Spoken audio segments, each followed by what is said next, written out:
quel était le sens et le but de la tentation de Jésus. Après son baptême, Jésus, rempli du Saint-Esprit, revint du Jourdain. Il fut conduit par l'Esprit dans le désert où il fut tenté par le diable pendant 40 jours. Luc 4.1-2. Par ces 3 tentations dans le désert, Satan a cherché à le pousser à trahir son Père pour le rejoindre. On retrouve une tentation comparable en Matthieu 16.21. À partir de ce moment, Jésus commença à exposer à ses disciples qu'ils devaient se rendre à Jérusalem, y subir de cruelles souffrances de la part des responsables du peuple, des chefs des prêtres et des spécialistes de la loi, être mis à mort et ressusciter le 3e jour. Où, à travers Pierre, Satan tente Jésus à renoncer à la croix à laquelle il était destiné. Luc 4.13. Lorsque le diable eut achevé de le soumettre à toutes sortes de tentations, il s'éloigna de lui jusqu'au temps fixé. Nous informe qu'après la tentation dans le désert, le diable s'éloigna de lui jusqu'à un moment favorable, ce qui semble indiquer que Jésus a encore été tenté par Satan par la suite, même si ce n'est pas rapporté. Le plus important est que, malgré ces tentations, il est sans péché. Le fait que Jésus fût conduit par l'Esprit dans le désert montre clairement que Dieu avait ses raisons de permettre que Jésus soit tenté dans le désert. Il l'a permis, d'abord pour que nous puissions avoir l'assurance d'avoir un souverain sacrificateur capable de compatir à toutes nos faiblesses et infirmités. Hébreux 4.15. En effet, nous n'avons pas un grand prêtre qui serait incapable de compatir à nos faiblesses. Au contraire, il a été tenté en tout point comme nous le sommes, mais sans commettre de péché. Parce qu'il fut lui-même tenté comme nous en toutes choses. La nature humaine de notre Seigneur le rendait à même de compatir à nos faiblesses parce qu'il était soumis également. En effet, comme il a souffert lui-même lorsqu'il a été tenté, il peut secourir ceux qui sont tentés. Hébreux 2.18. Car, puisqu'il a lui-même été éprouvé dans ce qu'il a souffert, il peut secourir ceux qui sont éprouvés dans ce contexte. Le terme grec traduit par « tenté » signifie « mis à l'épreuve ». Ainsi, quand nous sommes tentés et éprouvés par les circonstances de la vie, nous avons l'assurance que Jésus nous comprend et qu'il compatit, comme quelqu'un qui a subi les mêmes épreuves.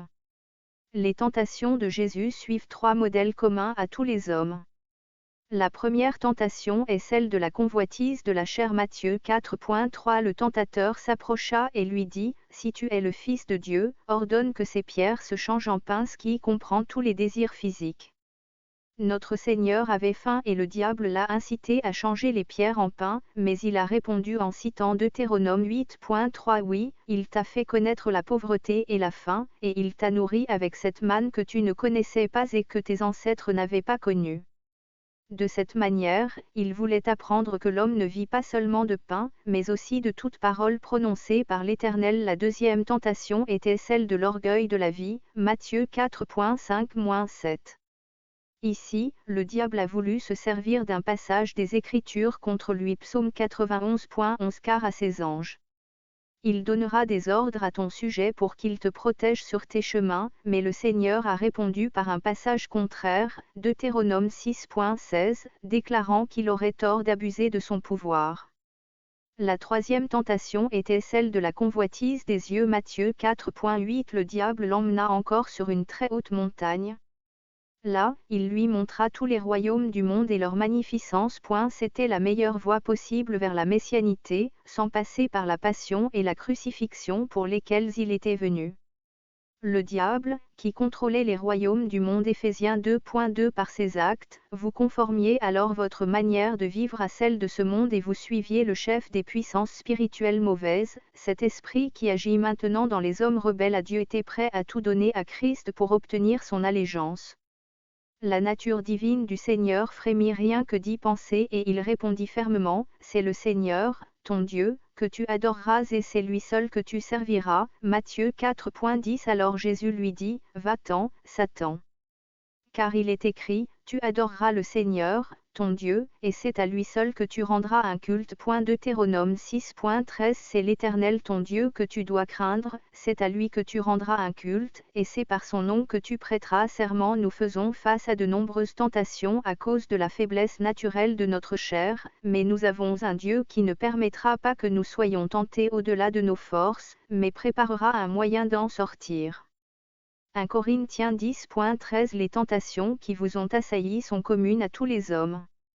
D'ailleurs, Dieu est fidèle et il ne permettra pas que vous soyez tentés au-delà de vos forces. Au moment de la tentation, il préparera le moyen d'en sortir pour que vous puissiez y résister.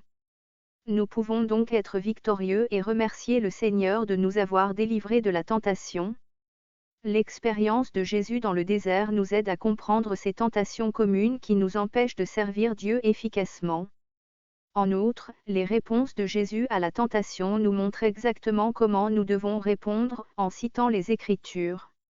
Les forces du mal nous assailliront avec une myriade de tentations, mais avec les trois mêmes racines, la convoitise des yeux, la convoitise de la chair et l'orgueil de la vie. 1 Jean 2.16 En effet, tout ce qui fait partie du monde, les mauvais désirs qui animent l'homme livré à lui-même, la soif de posséder ce qui attire les regards, et l'orgueil qu'inspirent les biens matériels, tout cela ne vient pas du Père, mais du monde. Nous ne pouvons reconnaître et combattre ces tentations qu'en saturant nos cœurs et nos esprits de vérité. L'armure du soldat chrétien pour le combat spirituel comprend seulement une arme offensive, l'épée de l'esprit, qui est la parole de Dieu. Éphésiens 6.17 Prenez le salut pour casque et l'épée de l'esprit, c'est-à-dire la parole de Dieu. Une connaissance intime de la Bible nous permettra de remporter la victoire contre la tentation, l'épée à la main.